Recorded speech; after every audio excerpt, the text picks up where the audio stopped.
Yeah, one thing that I've found out makes a successful podcast is being able to hear what people are saying to you. That makes sense. One of the things. Now you sound so much better. Okay. Are we ready to go? I'm ready. All right. So first of all, Amy, knock, knock. Who's there? Amy Bue. Amy Bue Who. We haven't even started the podcast yet. What are you crying about? Hey, everyone. Welcome to Encounters USA. If it's aliens, UFOs, Bigfoot, or dogmen you're looking for, you came to the right place. Now listen up as we listen to some of the latest encounters.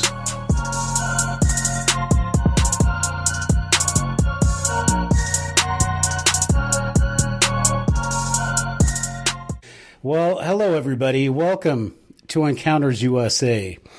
We have Amy Bue, who is a well-known, if not completely famous, Bigfoot researcher and lecturer, and she's also incredibly shy.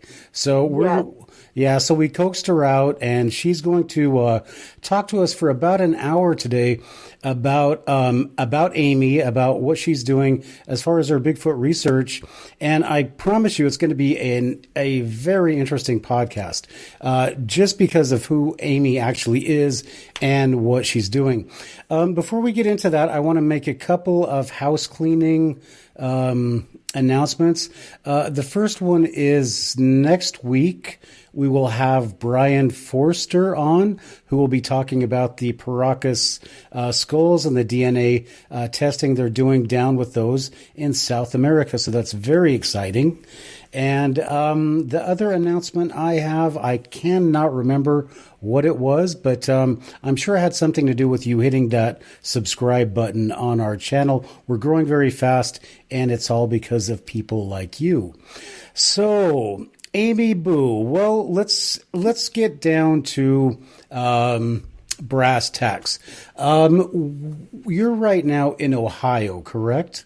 Yes.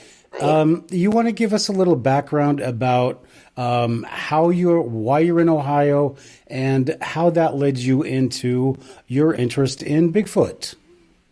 Sure. Well, I grew up here. I grew up in a suburb of Youngstown, Ohio, and I live in Youngstown now. And I've lived in Cleveland for several years as well. And in 2012, I was a passenger in a car that was going over a bridge on my way back to Cleveland. And I saw something from that car that really changed my life. And I always wish I had a more exciting opening story to how I got involved with this, because I did see something, but it was very far away, at least about a football field, like 100 yards away. And I remember it vividly. There's not a day that goes by that I don't think about it, but I still can't say what it was. I don't know for sure if it was a Sasquatch or not, but that is what it looked like. So I always say that that's what got me interested, because after I saw it is when I started looking into everything, because I thought it was the craziest thing ever, that there could be something like that, let alone in Ohio. So I started reading about it and listening to podcasts and talking to people and going to hear people. And so whether or not that was a Bigfoot doesn't really matter to me. It's what got me interested. But I say that it could have been, because there are other sightings around that same area. Well, I don't think I've ever actually seen a Bigfoot, but I've seen something that's really unusual. And it seems to me the thing that really marks that experience is that you can't forget that image. And is that the same thing that happened to you? Absolutely. Yeah. No, it really changed my life as far as what I do now. I mean, here I am talking to you. Yeah. And that's how I spend a lot of my time. And so I think about it. I pass over that bridge quite often, and I always think about it. Okay. So, yeah, it changed things for me. Okay, but now you, judging from your background, you were also a teacher. So I think that, I think that we need to just take a minute and recognize the fact that this is not something that could have been possible maybe even 10, 15 years ago to have. I also am a certified teacher myself, and I don't care. I don't care. If they want to take away my certificate because I, question the government's view on things, then, well, we don't have an education system, because that's what the education system is supposed to do. But you're sitting here and you are very happy with what you do. And obviously your students, from judging from that beautiful picture behind you, they're happy with what you do too. Absolutely. I bring this with me. I've had a few jobs since I was at that school. One of my former students drew that for me. But yeah, I love it. I tell the kids about it all the time. I am, how can I put this nicely? I'm kind of a stubborn person. And that if somebody would try to tell me I couldn't talk about it, I mean, if they didn't want me to talk about it to the children, I'm fine with that. But if somebody would say, you're not allowed to be interested in this or talk about it or have a job, then I would find another job. But luckily, at my school, the principal even had me do like a little talk for a bunch of the kids, and they're very open to it. So I'm fortunate in that way. Yeah, I think that's fantastic. And what better way to teach respect for the environment and for what's out there and potentially out there. So yeah, good for you, Amy. Way to go.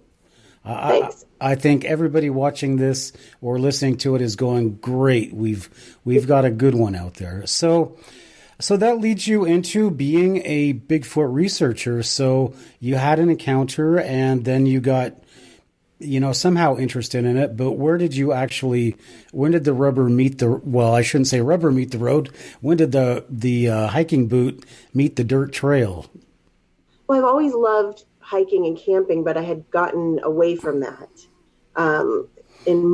during most of my adult life, and when I started being interested in Bigfoot and I did start going to hear other people speak, I submitted a report about what I had seen, thinking that nobody would be interested because it was so vague, but they were. And so I ended up kind of falling into a group of people who showed me the wonderful world of Bigfoot, I guess if you want to say the crazy world of Bigfoot.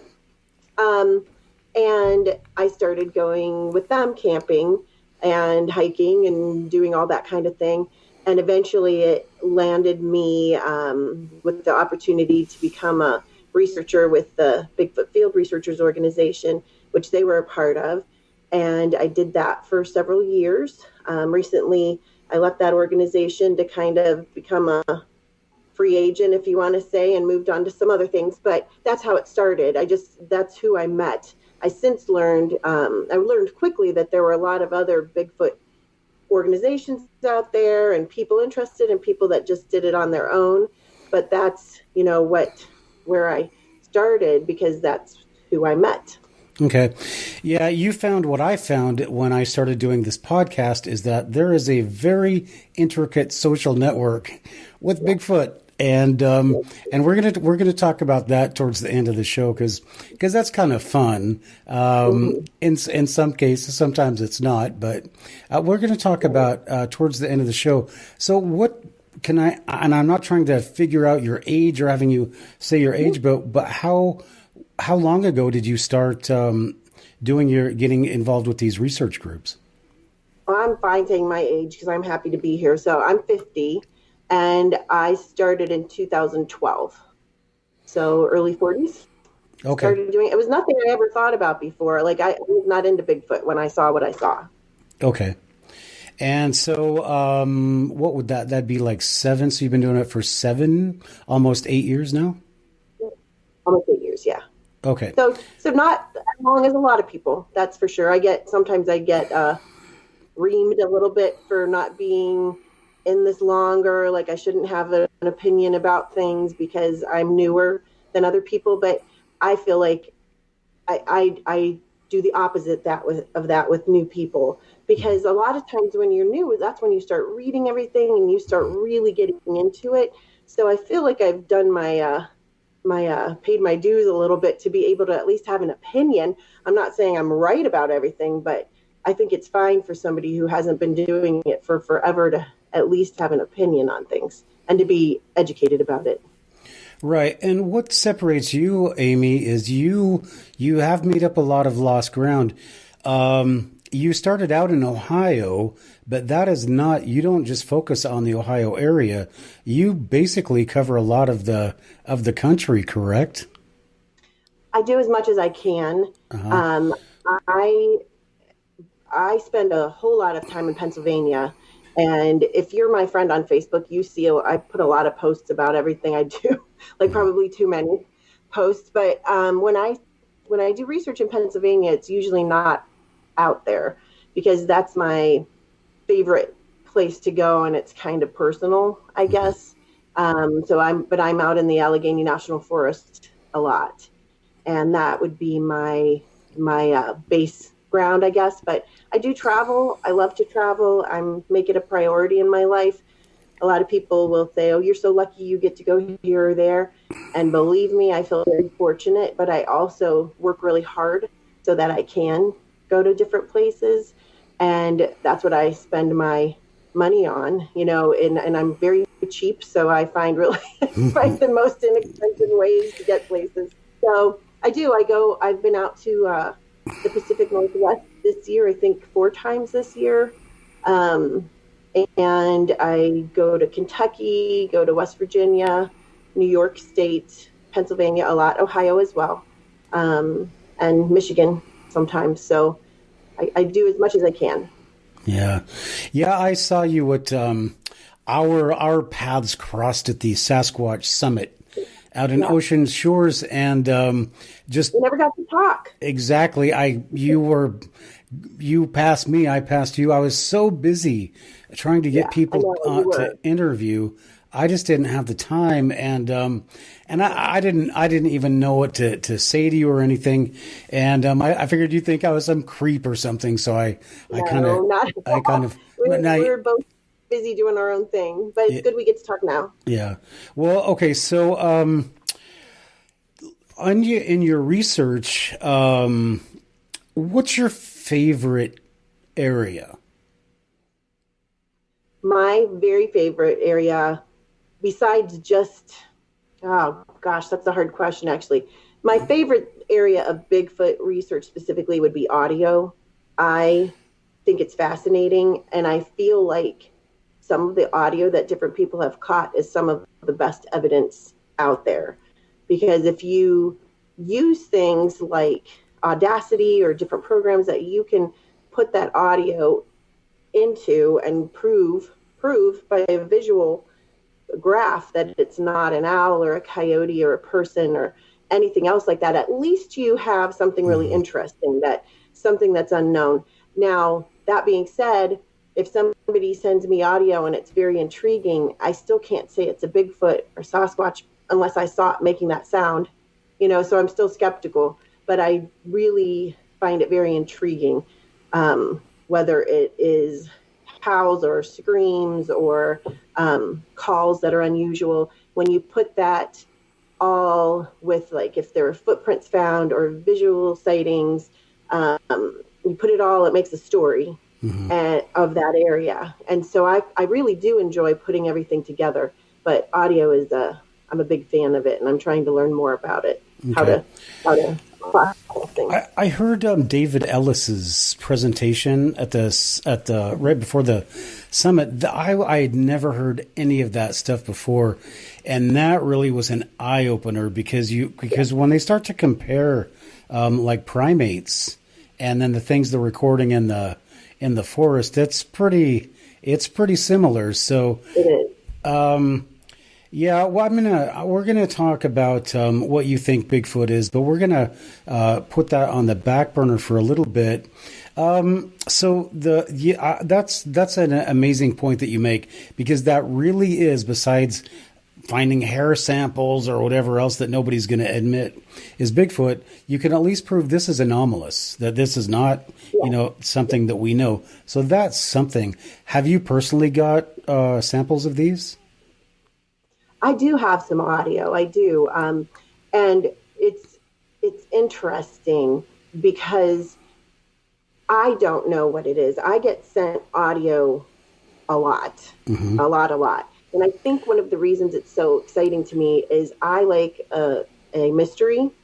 And so I like trying to figure out what they are. And 99% of the time you can figure out what the calls are, whether it's a fox, which is the most common thing that I get sent, or fox screams, or a bear. I had one where somebody sent me this really strange, moaning, horrible sound. And I was trying to figure out what else it could be, because you want to figure out what else it could be besides Bigfoot before you jump there. And it ended up being a bear that had been wounded and was dying, like a bear death moan thing, which is really sad. But I was like excited that I could figure it out, because although I want everything to be Bigfoot, I don't think everything is. And so even my own things that I have captured, if you want to call it that, or I've been around when other people have, I still am skeptical of, but I get excited if I can't figure it out. You know, when I was listening to David's talk, I was just asking myself, and I asked him afterwards, is anybody compiling the and I hate the word data because it's so overused now. True, though. Yeah. But is anybody compiling this data, and are we comparing vocalizations and sounds from different areas? To try to basically do what you're doing. And I'm so excited to hear you say that you're trying to put a story together, because that's the next step to all this. And, it really seems that there's people like you that are, in the scientific, educated community, and there's people who are not somewhere in between, and then there's people who are still want to believe, they're still into the magical Bigfoot kind of thing. So it's such a broad spectrum of people that are involved in this. So hopefully now we've got enough of people like you, and hopefully me, that want to compile data and to try to assign attributes to groups, and things like sounds and movements and whatever else. Because right now it really seems that everybody wants to guard their stuff and not share with anybody. So nobody knows where they're getting it. And they don't want to be, have somebody call them a fraud, whatever. So none of this, whatever else would happen in science with data is not happening at all with Bigfoot. I know I have different feelings about it, because I definitely have very strong opinions, and I differ in my opinions from a lot of people in the Bigfoot community. But I never think anybody's opinion, I don't think there's any opinion that doesn't have some value, even if it is that they're out there and maybe they do think it's a magical creature, if you want to call it that. But they could still find things. They can still find evidence, and they can still find, they might be the one that finally proves this, if that's what our end game is, to prove it. So I talk to a lot of scientists. I talk to different universities, and my biggest thing that I've been telling them is, whether or not you think that Sasquatch could be real, why not harvest the power of the Bigfooters? We are out there, no matter what we think Bigfoot is, we're out there in the forests, we're out there in the woods, in the countryside, wherever, and we are looking for things, that's valuable in itself, because I've said this before, but maybe I won't be the one to find Sasquatch proof, but maybe I'll find a new flower or a new slug or something like that. And all of that to me is valuable. And I don't think what you think Bigfoot is matters when it comes to finding things. I'm not sure if I'm making sense. Oh yeah, I'm making sense to myself. No, you make absolute perfect sense to me, and I'm just going to jump aside here to bring up that point. Is that one thing that bothers me about people researching Bigfoot and looking for Bigfoot is they're only looking for Bigfoot and not appreciating anything else that has to do with the forest. So I agree. So that's one of the drawbacks. But yeah, you are right. And then you just, an idea popped into my head is that a lot of people that are, getting into the Bigfoot movement are teachers, teachers who hike and who like to camp. And that's what they do during their summers. So, if it would be nice to be able to enlist, just the science teachers, in the United States, you would have, a few 100,000 eyes out in the forest looking around for stuff. So, so maybe it's going that way. But Amy, I really think that you're special and you're important because you're an educated woman, a teacher who is putting a different kind of face of I don't want to say face of Bigfoot, but of the Bigfoot research, because there's a lot more women doing it. So you are pretty much, as far as I see, cutting edge because of the extent of the research that you're doing, et cetera. So I asked you what your favorite area was, and you said it was the audio. But what is your physical favorite area? Oh, physical favorite area. Well, first of all, I want to say there's lots of awesome women out there that have taught me a lot, and I think that it's important, and I appreciate that you just said that. Thank you. But there's so many others, Kathy Strain, Diane Neese, and everything that I look up to. So go women, right? Go women. I like the boys too, though. My favorite physical place, and sometimes I feel like I'm always getting myself in trouble because people want me to say certain things. But I do, although I love Ohio and I live here and I have no plans, at least immediate plans to move, I still absolutely love the Pacific Northwest. Yeah. I feel very at home out there. It's not that Ohio isn't a wonderful place to research, because it is, and I do.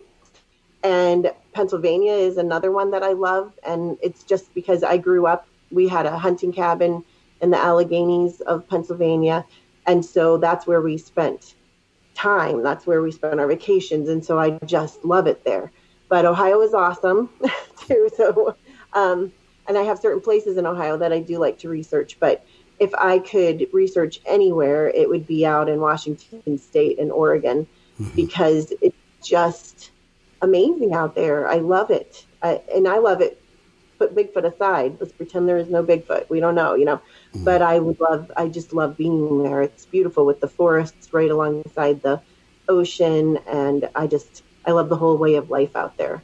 So that is my favorite place to research, but I love you, Ohio. Go Browns, Sorry. Okay. You can say whatever you want, but now I have to put a disclaimer on our thing that this isn't the view of everybody, just some of our.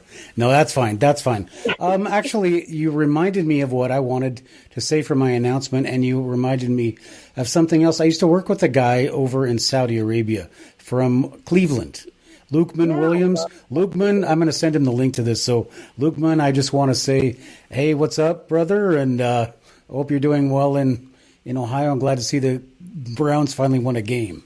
So, and a rumble. So, what fun. So, started it. Yeah, I now you're making me get in trouble. Yeah, we should stop right now. I can hear the keyboards clicking as we talk. So, well, anyway, it's all yours. It's all things. It's all your idea. So, all right. So let's go back to you. Really love the Pacific Northwest. I guess you are a Northwestophile. Yeah. And what specifically is it that you like about the Northwest? Well, I mean, it's just absolutely beautiful. The scenery, the people are amazing. My friends that live there, not that I know everybody. When we were just at the Sasquatch Summit, I had that Sunday free. So I took my rental car and I drove up to the Quinault Lodge and the rainforest there, and the Hoh Reservation and the rainforest there. And it's just so different. My ex-husband was from Norway. And so I spent a lot of time over in Norway, and it reminds me of it in some ways with the pine trees and everything. I love, my oaks and elms and birches and all those trees, but the pine trees to me are very special. So I love that. And I think it's just the idea that whenever I had heard of Bigfoot as a child, even though I didn't pay a whole lot of attention to it, but, I knew about it from In Search Of and different things like that. That's where I thought about it being, either in California or Oregon or Washington State. Mm-hmm. And so in my head, that's where Bigfoot is. Now, it sounds silly because when I had my original sighting and I had a second possible sighting through a FLIR camera, it was in Ohio. And so I love to research in Ohio. But the Pacific Northwest to me is like, I don't know, it's special. It's beautiful. I can imagine them being there because those forests are so vast. Mm-hmm. And I think a lot of it, frankly, has to do with the Olympic project and the work that they're doing, and how much I admire those guys, and how much, how exciting all of that is. So to me, although I don't live there, like I said, I like to be there as much as I can. Mm-hmm. Well, all right. So let's go into your work with various projects. And thank you for saying Washington.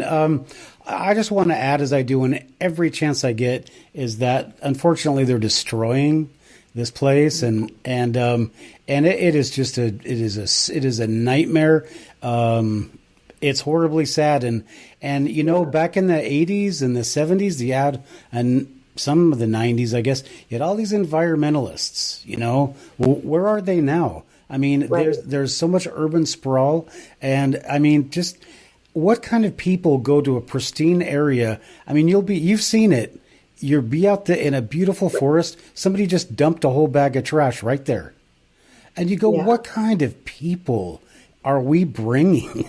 Are we bringing to this area? And it's too bad. Hopefully we can do something to protect it. But I understand your point.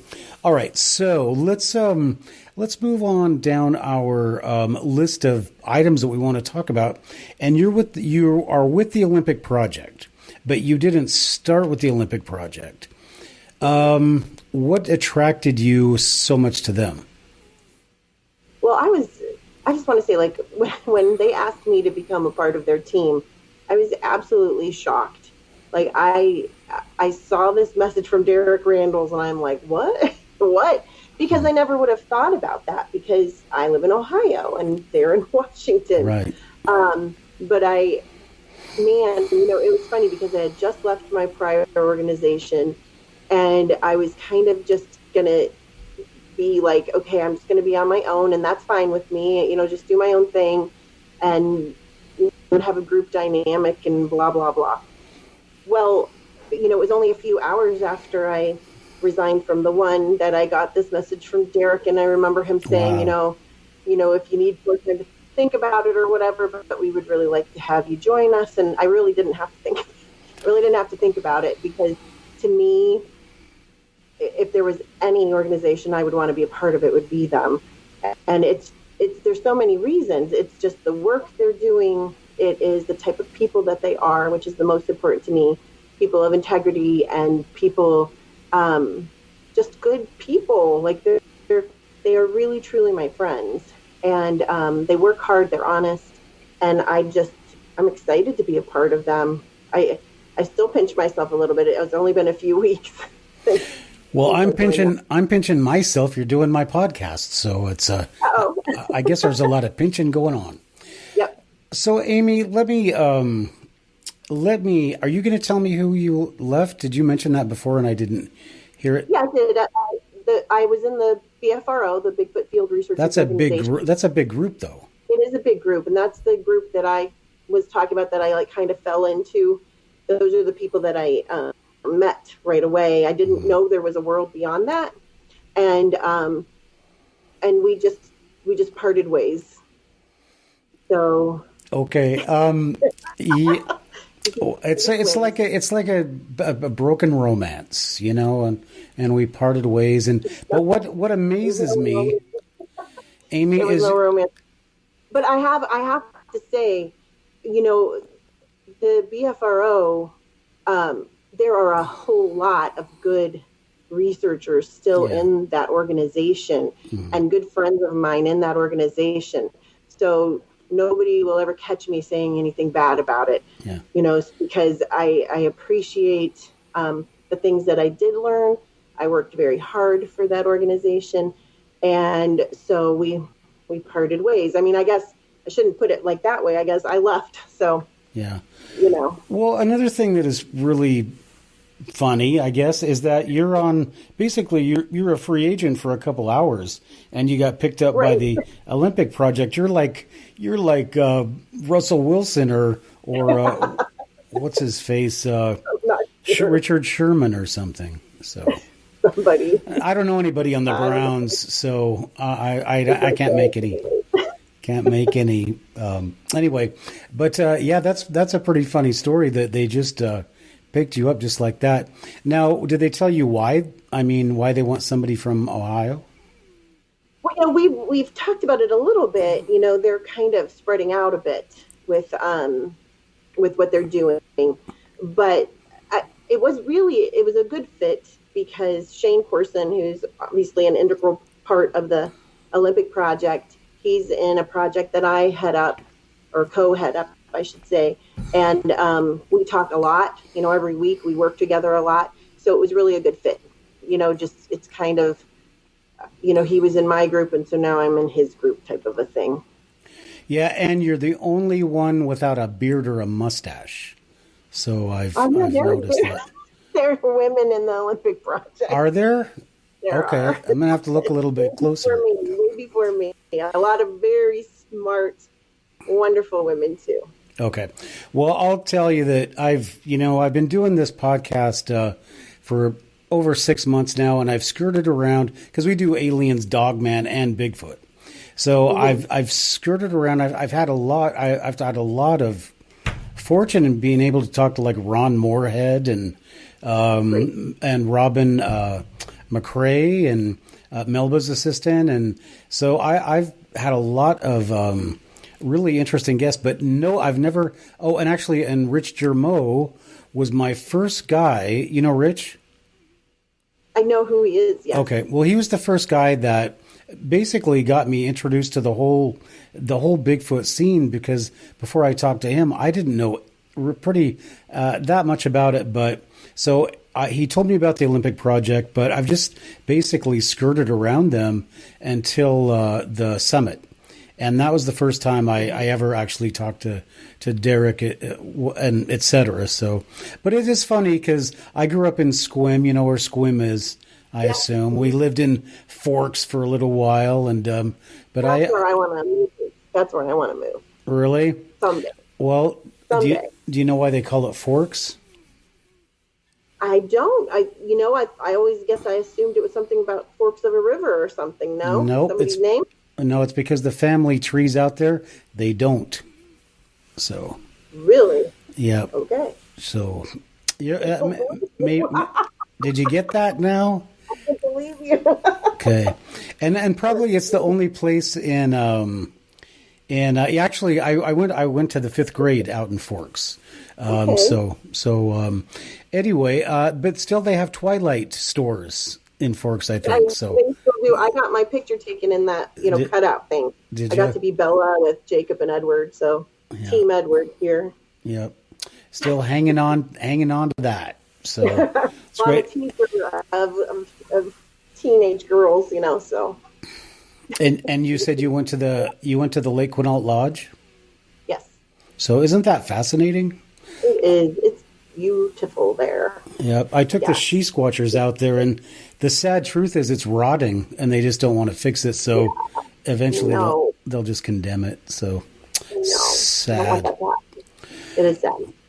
All right, so we've found out your favorite places. Are you working with anybody besides the Olympic project? I am. I have my own little organization called ABLE, which is Amy's Bucket List Expedition. So that's what I speak at a lot of libraries, and I do things with Girl Scouts and Boy Scouts and 4-H. So I kind of do it under that umbrella. And then I also have my own project that I founded with a wonderful young lady who is a zoologist who works with primates, and it's called Project Zoobook, and that's what I'm most excited about, really. That's what I spend most of my time with. All right, I keep hearing about Project Zoobook. I did not know that was you. I thought it was Todd. Are you doing it with his wife? He has a really cool group too. Yeah. Okay, well, great. So, Project Zoobook, that has a website? Okay, because I want to run up. No. Okay. It does not. I just had to explain it to somebody last night. We even though we talk about it, and Todd is in Project Zoobook, so that might be why you got those two mixed up. But we don't have I have the rights to their website. I have the name, and I have a secret Facebook group with Project Zoobook. But up until recently, we've been very under the radar, and that's because we're trying to protect the scientists that we work with. And I say this a lot, but the easiest way to explain it is that just because they are very interested in Bigfoot doesn't mean that their zoo boards are or their universities are. And so their jobs are at risk. And one of the things we would like to happen, one of our dreams, I guess, or goals is, Shane always says this, and I agree, Dr. Bindernagel always said that he wanted to make the subject of Bigfoot less taboo in scientific circles, and we want to run with that and try to make that happen so that our scientists don't have to be, secret anymore. But I talk about it because my hope is that more scientists would, maybe get a hold of me and be interested in talking to us at Project Zoobook. But as far as it gaining a lot of, airtime or whatever, that's not what's important to us. Our research is important to us, and getting out in the field and talking. And we have a lot of phone conferences with very awesome people. And that's what we focus on. So although someday we hope to release information to the public, right now is not really that time. Okay. So Project... I could talk about it. I just can't give super duper minute specifics. But you're out gathering hair samples, you're gathering footprints, you've got evidence. Well, that's more...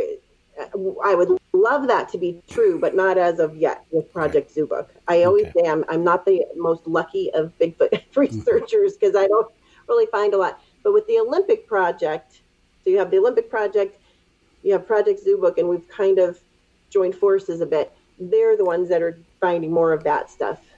Project Zoobook is kind of a think tank. We have several Bigfoot researchers on one side, and on the other side, we have several primatologists, zoologists, anthropologists, and other scientists, biologists.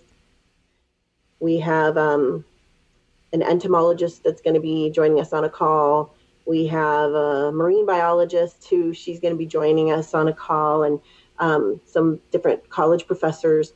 And so we live far away from each other. So a lot of what we do is over the phone, and it's how it started was just on these phone conferences, and we started talking about Bigfoot versus large primates because the first two scientists that started this with me, they are zoologists, and they work at a zoo with chimpanzees and gorillas. And the one, he has been over in Africa, studied the Cross River gorillas over there. And so we talked about how they look at the topic of Bigfoot. And it was actually them that reached out to the Bigfoot community, and I happened to be the very fortunate one that answered. They had tried to talk to some other people that never got back to them. So I luckily, got in touch with them. And so they just wanted, they said they thought they had something of value to add to the discussion. And we just started talking about things. And since then we're just not a think tank. We don't just talk about things. but we go out in the field. We're looking for things like footprints and hair samples and that. We just have not been lucky enough to find any yet. Although they did get to experience some pretty cool vocalizations last time they were up researching with the Olympic project. Okay, so Amy, this takes us back to what we were talking about before. Remember we were talking about David Ellis's research and the sounds and stuff. Well, I think, and maybe this is something you could bring up with these people you're talking to, is that when they get a vocalization, for example, if these people are studying primates, and I was really impressed that there are so many similarities to other known primates, to the things that you're hearing out in the woods. And I'll use you've heard of Ron Moorhead's encounter up at the camp, right? Ron's a great guy, yes. Yep. Well, what they've done is all it is an anecdote, and nobody except for doing the sound analyzing the sound, they haven't really done the social what's going on, right? And right. So because during that interaction, I believe that the big one that's talking is trying to communicate using human language, and he wants something, but they're not getting it, and they're being stupid, and they're just repeating with mimicking sounds. And then one of the other ones says, "This isn't working, let's go." But in all of these interactions, there are things that are happening. Is this sound being made because this creature knows I'm here? Or is this sound being made to communicate with other of its own kind? Because when you hear the primate sounds, they have very definite things when they want to tell somebody you're in the wrong place, right.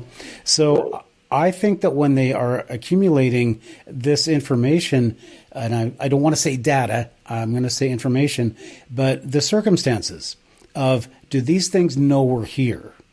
And are these sounds a result of us being here, or is this something, is a warning or something?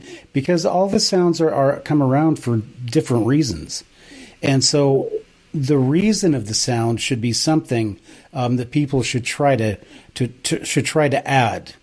Well, I agree. I think that's absolutely fascinating. I mean, you have people like David Ellis who is collecting things, and Chris Spencer who's getting into that and learning, and then you have cryptolinguists like down south that I've worked with before who are trying to figure out things like that. But that would be fascinating if there was somebody that's really, really, really what they tried to do. I think it would be difficult, but it would be something I'd look into. The first thing that needs to happen is somebody needs to find out what sounds they make to tell you you're in danger and you need to clear out.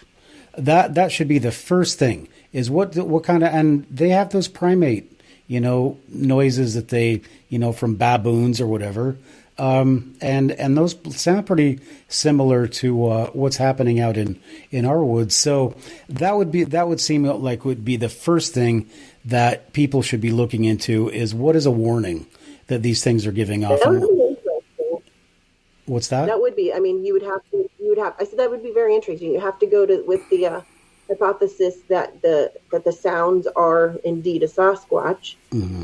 And then take it from there and compare the two. That would be very interesting. Mm-hmm. Well, yeah. Maybe seen something about that, but not a lot.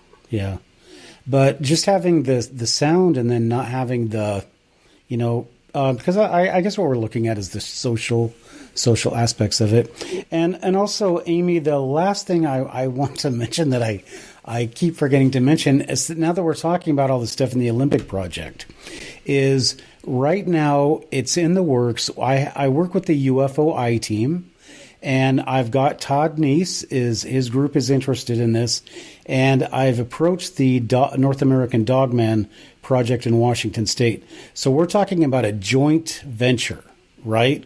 UFO, Bigfoot, and Dogman people all going out to an area for a couple days, We're going to do a podcast maybe next week, and we're going to decide if it's even feasible.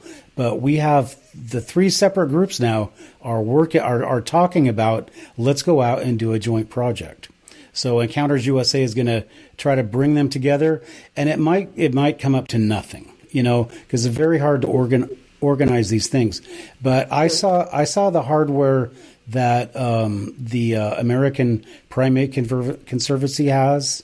The UFO I-Team has got some serious stuff.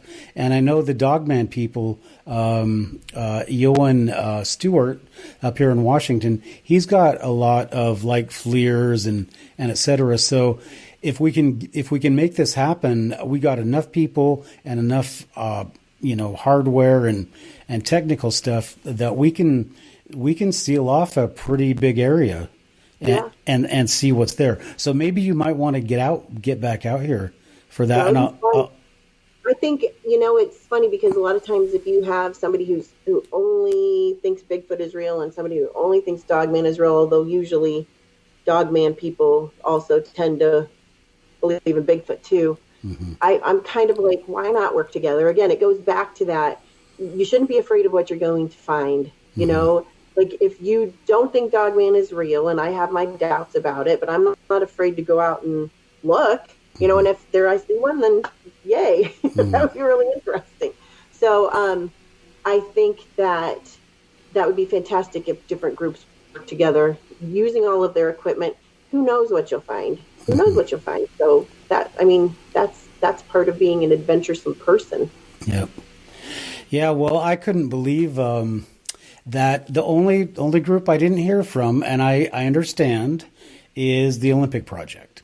And I understand how they work and how they operate, and we probably wouldn't be anywhere near the Olympics just because of the logistics. Most of these guys are Seattle side people, so it'd be hard to get to the Olympics. I don't think they're interested in it, but I know Todd is at the Primate Conservancy. So they might just be busy, who knows? But we have enough stuff, and this I-Team, these people, they're all engineers, and then the head is Michael Hall, the paranormal lawyer. So, do you know Mike? He's I know who he is. Okay. So yeah, it could be fascinating. It could be a lot of fun, and it's definitely going to be a first. So, but I'll keep you posted. You probably want to get out here for that one. It'll be fun. And maybe you can kick the Olympic project in the butt and tell them to get involved with it. They can do whatever they want. Exactly. I got that.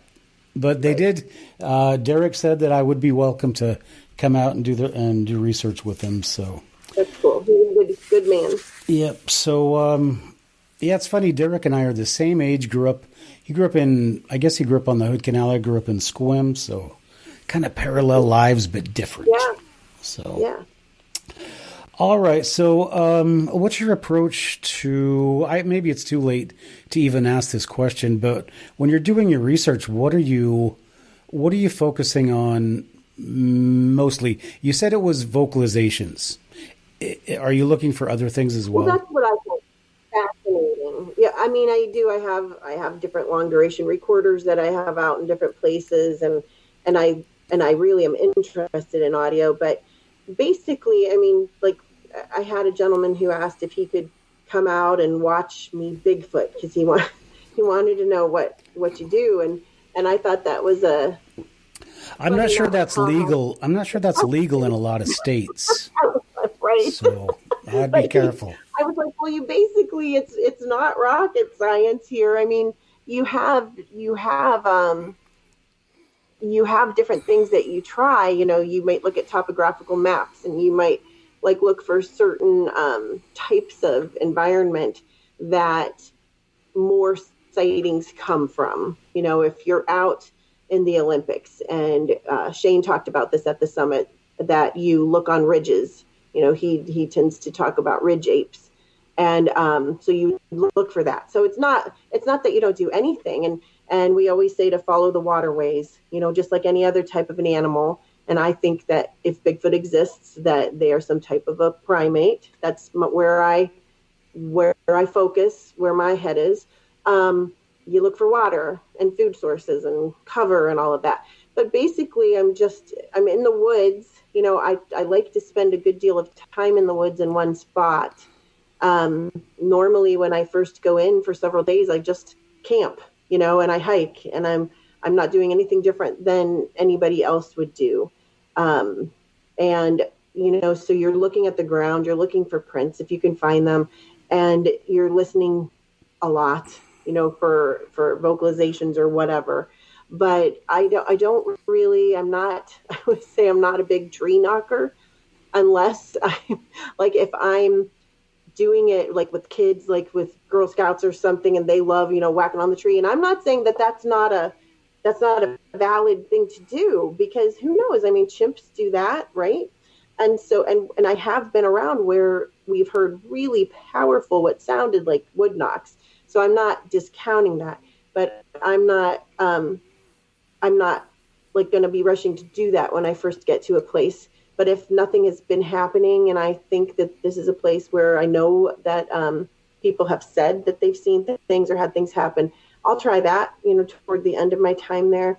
And you just see what happens. But I always say I don't lie about anything fantastic happening when I'm going out bigfooting, because normally it doesn't.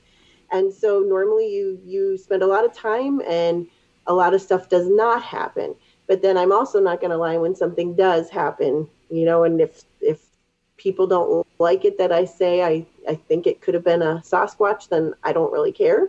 I'm not saying for sure it is, because I didn't see anything do these things. But again, you have a story in that area and you put everything together, I think it's a possibility. Mm-hmm. So I basically, I go out and I camp, and I like to do so by myself a lot, but I also do with other people.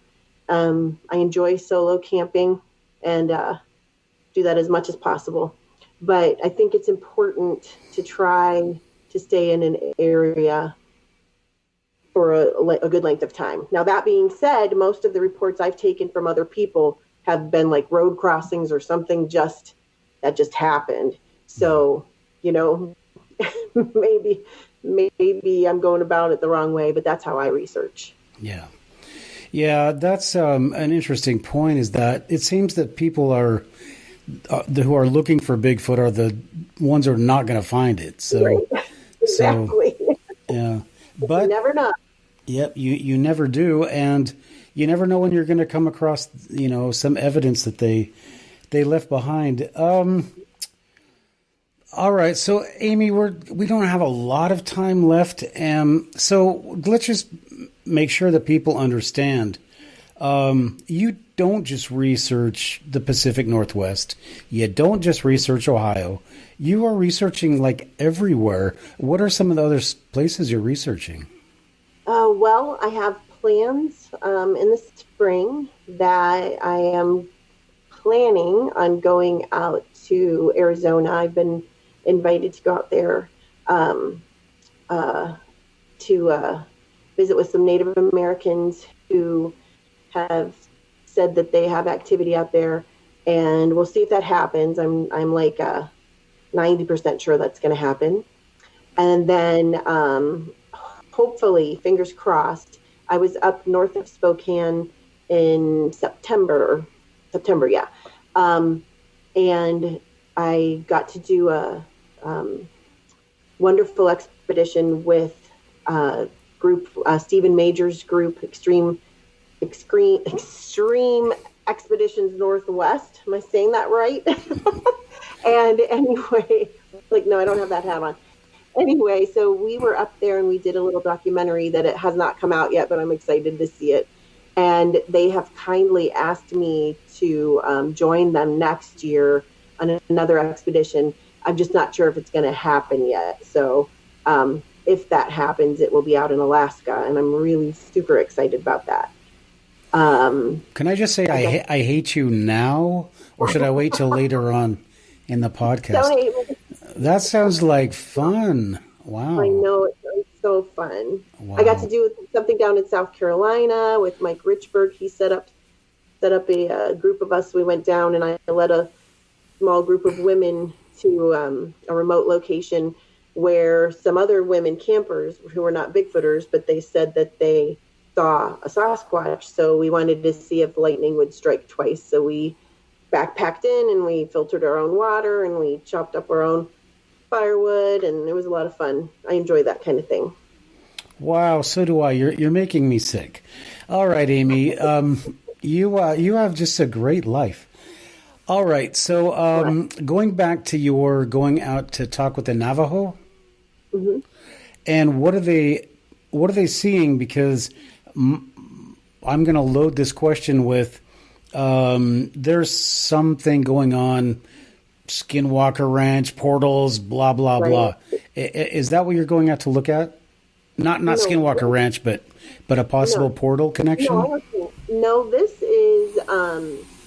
I don't know that much about it. All I know is that they are saying that they see Bigfoot, Bigfoot type creatures. And I know a gentleman who works with them, and this family said that they'd be willing for me to come out there and live there for a little bit and be able to see what's going on. So I kind of don't want to know yet. I'm like that. Like when I went to Spokane, I spoke out at the roundup there, and then Steven and the rest of the guys told me I was going on an expedition, or asked me if I'd like to go on an expedition. I knew we were going north. I didn't know we were going to end up in Stevens County, and I had no idea of the history of it or what was supposed to be there. And that's the type of person I am. It's kind of like if I get a new group of students, I don't want to know which kids are supposed to misbehave or not. I want to experience it for myself. Yeah, but there's stuff going on there. I'm not going to tell you if you don't want to know about it, but it's dangerous. I know what you're talking about. I'm just not sure of this particular family, what they're experiencing. Okay. So I'm looking forward to finding out. Okay. Man, I'm just going to get a camera and follow you around. I think I can make a lot of money that way. Man, the life of Amy Bue. So, see, it's like a movie already. The life of Amy Bue. The life of Amy Bue. Yeah, boy. All right, Amy. Well, don't have a lot of time left, and I still have a couple of questions that I want to ask you. And we touched on it a little bit, but how do you think that? And I mean, you could do a dissertation on this, so don't do that. But how do you think social media affected Bigfoot? Oh, well, I don't know if I'm actually the best person to ask that, because I only came into this whole arena in 2012. And so I know of a lot of things that happened before that, right? And I've gone back into like different groups and kind of archives and stuff to see who was saying what or who was doing what. I am in a lot of groups because I like to just kind of be in there and listen to what's going on. I've had a lot of information brought my way because of that. But I will just say. So you are a Bigfoot groupie. No. I just had to throw that in there. Okay. I think that the good part of social media, and this is not just Bigfoot, but the good part of social media is connecting people. I would never have met my friend now, friends who are the primate specialists that I work with, if it wasn't through social media. Mm-hmm. So you learn a lot and you are connected with people. But man, when I meet somebody new who just is kind of getting interested in Bigfoot, there are certain groups that I do warn them, like I don't say stay away from this group or that group, but I'm like, tread carefully because they will eat you alive. Mm-hmm. I think my skin has grown like, I don't know how many inches since I started doing this, because just like anywhere where a lot of people gather, you could be in the knitting Facebook group, and I'm sure people fight. Bigfooters can be ruthless. They really can.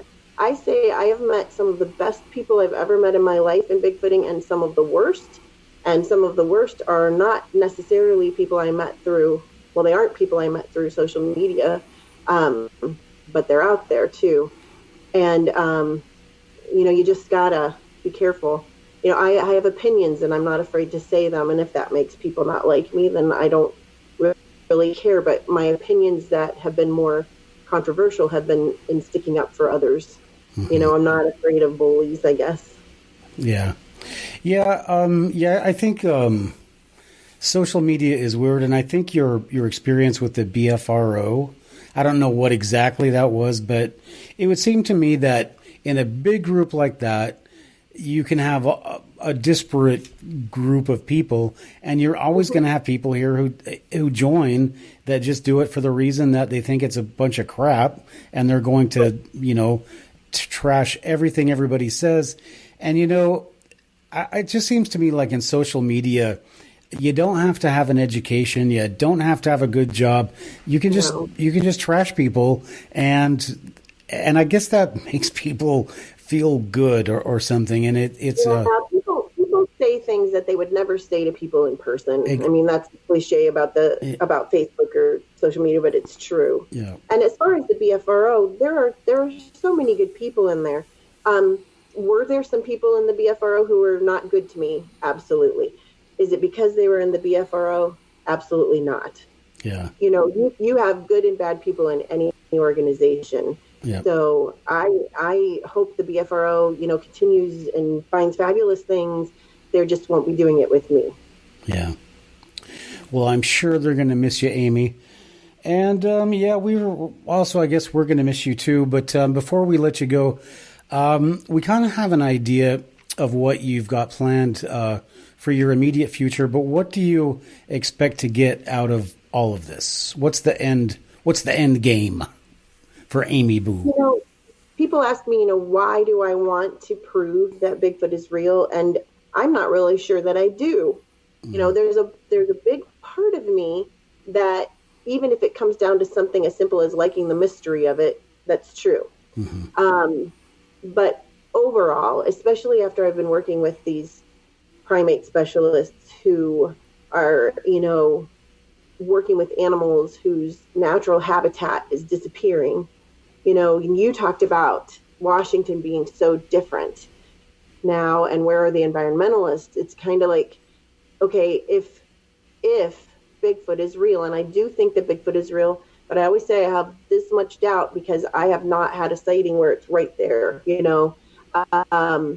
If they are real, and I do think they are, then I want to protect their environment and protect them. So that is a big thing that keeps me going, because I feel like if they're real, it's only a matter of time till science figures that out, and we want there to be things in place to protect them. Yeah. Yeah. And in the meantime, I just want to have fun too. As long as this is fun, I will do it. If it ever becomes not fun, then I probably won't. Okay. I'm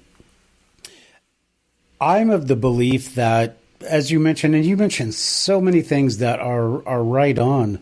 I was going to actually, I'm trying to get Jeff Meldrum onto my podcast, and one of I sent him a list of questions I want to ask him just so he'd know what he was going to be doing here. And one of them is that, isn't it more profitable not to have Bigfoot, be discovered, not to have Bigfoot be proven? I mean, look at how much money he makes by Bigfoot not being proven. Yeah.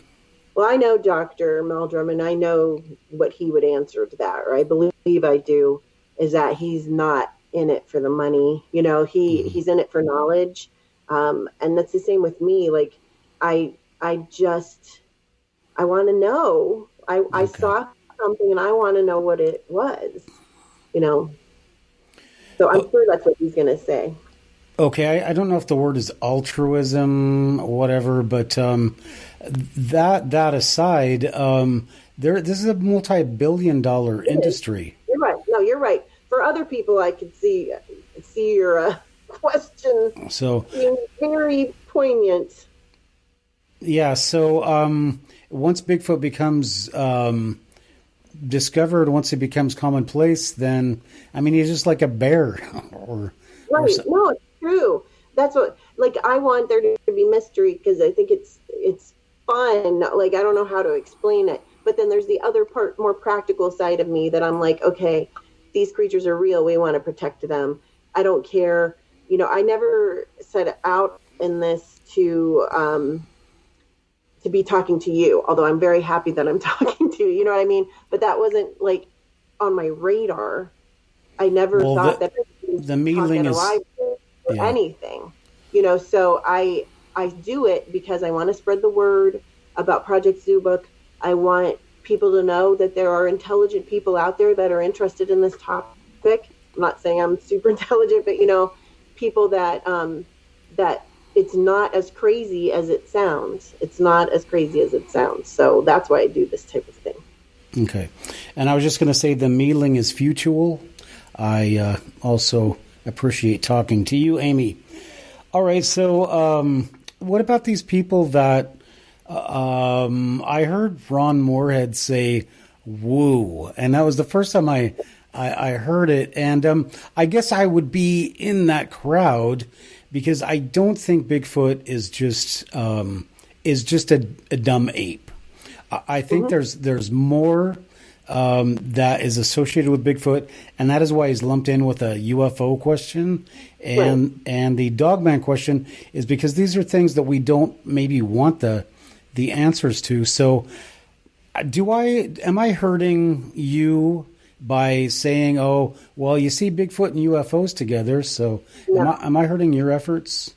No, I don't think so at all. Like, first of all, like I've said before, we're all kind of in it together, and nobody has, in my opinion, nobody has a leg up on anybody else about what it really is. Like nobody has proven anything. So, although I have my viewpoints, I have lots of friends who think very differently than me. I'm the head with my very good friend and research partner, Tina Sams. We head up a thing we call Creekfoot out in Ohio. It's twice a year. And we got Todd and Diane Neese's blessing to kind of go. They have their Beachfoot event that they have every summer in Oregon. And so we brought it out to the Midwest and do a very mini and not so good as them version of it, where we gather together researchers from Ohio, Pennsylvania. We have some people who come in from Indiana now and a couple other states. But we get together, and our goal was that it didn't matter what you thought Bigfoot was, you're welcome, and you're welcome to say what you think, and nobody's going to make fun of you there. Because I really, truly believe that some of the things, because there are so many people that say they see things or experience things that we would say are paranormal. I feel like we as human beings just might not be able to explain how that works yet. I'm not opposed to that. I'm really not. Have I ever experienced anything paranormal in relation to Bigfoot? No, I have not that I can think of. Like there was one time where there was a sighting and there were these like little light things going off in the trees, but it was right near high tension wire. So I'm assuming that was just electricity. You know what I mean? Mm-hmm. But I just feel like we don't know what it is. So it was Adam Davies that said to me one time, if you were back in the 1500s and you showed somebody a Bic lighter, they would think you were magic. So maybe some of the things that are going on, we just don't know how to explain them yet. Mm-hmm. And if people who are woo, if you want to call it that, if they're the ones that can say, oh my gosh, look, it's Bigfoot and it's an alien, and I think that's fantastic. Like, I think that would be great. Like, I don't understand really why there is such a divide between that, because if I'm not afraid to follow the evidence, I'm not afraid, if I'm looking for a great ape and it brings me to an alien, fantastic. That doesn't bother me. That's an amazing answer. You are a very thoughtful person. All right, so here is here is probably the last question I'm going to ask you. If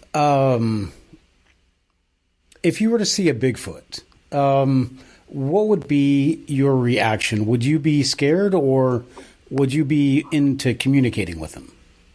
Oh man, I've gotten asked that a lot, and I don't know, because you wouldn't. I feel like you don't know until it would happen to you. But I do know what I think I would do is be terribly afraid and pee my pants, probably. Because I think, like, if it is some kind of a huge ape or not, if I'm walking through the forest and there's a gorilla there, mm-hmm. I would be terrified, because they're not really friendly, mm-hmm. or a chimp or something. So I think that I would be afraid, but I also know myself, and to go along with that, like, I do camp a lot by myself. So I'll be out in the middle of the forest. I'm a little tent and I'm in there, and there are times when I'm afraid. I'm not like some super brave person. I do it, but I am afraid, and my friends laugh at me because they'll be like, well, what gets you through the night if you're up afraid? And I just lie there and I pretend, and I say this over and over again. I just say that I don't believe in bears. I don't believe in bears. Like, I know they're there, but I just pretend they're not real, and then I can sleep. So, but I think I would be afraid, but I think I would really try to get some good photos of it, and I think I would stand my ground. Mm-hmm. But who knows? Well, I think you would. I think you would probably go and start trying to communicate with it, and I don't think. I mean, I'm sure you would be scared, but I think you would probably. I think it depends on how it was, like its demeanor toward me. Yeah. Like if it wasn't threatening, that would be a difference. Yeah. So, well, Amy, it's been an hour, a little bit over an hour now, and I could go on forever. We got to have you back as soon as possible. So we're looking forward to your Arizona trip. And when are you going back to Spokane? Are you for sure? We're not. I'm not sure. It's the same group that I was with in Spokane, but they're going to be going to Alaska next year, probably in the fall. But what part of Alaska? They're going back to Port Chatham. They'd already been there once. Where the little fishing village where the legend or the story or the truth goes that there was a fishing cannery there. They had this small town, and the people there all left the town because they said the hairy man was killing people. So this group has been out there, and they did a documentary out in Port Chatham before. So they're hoping to go back, and hopefully I can tag along. Okay, well, they did that on Monster Quest, right? I think. It doesn't matter. I'm not sure about that. It could be. Okay. Could be. Okay. Yeah, that is so fun. And boy, I sure wish I could do that too. So I definitely envy you, but they chose the right person. Because you're everything. You're smart, you're inquisitive, and you're very well spoken. So you're a total package, Amy Bue. Well, so. I'm also a big dork. Well, you keep saying that, but I don't see it. Nobody does it. And we all love the fact that you're teaching and you're trying to better the next generation. That's really noble that you're doing that. Well, so. I love them. They give me more than I give them, for sure. Mm-hmm. All right. Well, Amy, I think I'm going to let you free, let you go, release you into the wild. So before you go, you are doing Able. And that is not a website yet, or it is a website? I do have a Facebook page. I wasn't even thinking about that. Okay. I have a blog that I do under Amy's Bucket List Expeditions. I just haven't done one for a while, so I need to get caught up. I've been so busy. I do that, Project Zoobook, and I'm also writing a book right now, so hopefully that'll be done by next year. Great, and definitely you'll be back on to talk about the book, because we love to promote our authors. So then you have Project Zoobook. Mm-hmm. Is that a website? It is not. That's still, we did an interview with Monster X, which is Shane Corson's podcast that he does. So if people wanted to check that out, the scientists did their own little interview. So that gives a lot of information about it. But again, we're kind of still under the radar a little bit until science catches up. Science catches up with the program. All right. And then, of course, Amy Bue on Facebook. Is that, have we covered all your social media? I think so. Or you could email me at bigfootamy@gmail.com. It's very unique, Bigfoot Amy, right? bigfootamy@gmail.com. Well, all right. Well, Amy, it's such an honor. And as I said before, you are the, you are, as far as researchers go, you're probably out more than anybody. Is that correct? I mean, I don't think so. No, I mean, I appreciate you saying that, and I get out as much as I can, but there are people like, J.C. Williams is one of my heroes, Kane Michael from Ohio, one of my heroes, Shelley Covington, Montana, everybody knows she's out there a lot, and other people I'm just not thinking about right now. One of my other research partners, David Wickham, he lives right in an awesome area in Ohio for sightings, so he's out there a lot too. But I get out as much as I possibly can. Yeah. Check out her Facebook because she's out all the time. And I'd like to get any of your friends. I'd like to interview them as well to see what they're up to in their research. So, well, Amy Bue, I really loved having you on the podcast, and it has been a pleasure. And I can't wait to actually talk to you in person someday. So. Yeah, hopefully we can get this thing going with these dogman, Bigfoot, alien people, and you can come out. Dogman. So if there is such a thing, I always say I don't really want to know because that creeps me out, but I kind of want to know. Oh, it's interesting. I don't think it's. Interesting. Yoan Stewart says it's out here. There's not been that many sightings, but it's interesting. But you need to come out here. Forget about that dog man, and try to come out here. I'll keep you posted on. I don't have a name for it yet, but our joint project. I'll try to have a name and maybe even get a patch like they do in the military, like on the space shuttle missions. So. I have another hat that has buttons all over it. So. All right. Well then. All right. Well. Thank you so much. Yeah, well, thank you, Amy, and you have a super rest of your day, and we will talk to you later. And for everybody out there, especially if you're with Amy Bue and you're out in the woods in Ohio or the Pacific Northwest, always, I don't know if you can see this. Yes, watch your back. Watch your back. Thanks for listening to tonight's show. Please remember, if you've had an encounter, we want to hear about it. Go ahead and email us at encountersusa1@gmail.com or contact us at encountersusa.com, our website, and go to the contact form. All right, everybody. Until next time. Be careful out there, and if you're out in the woods, watch your back.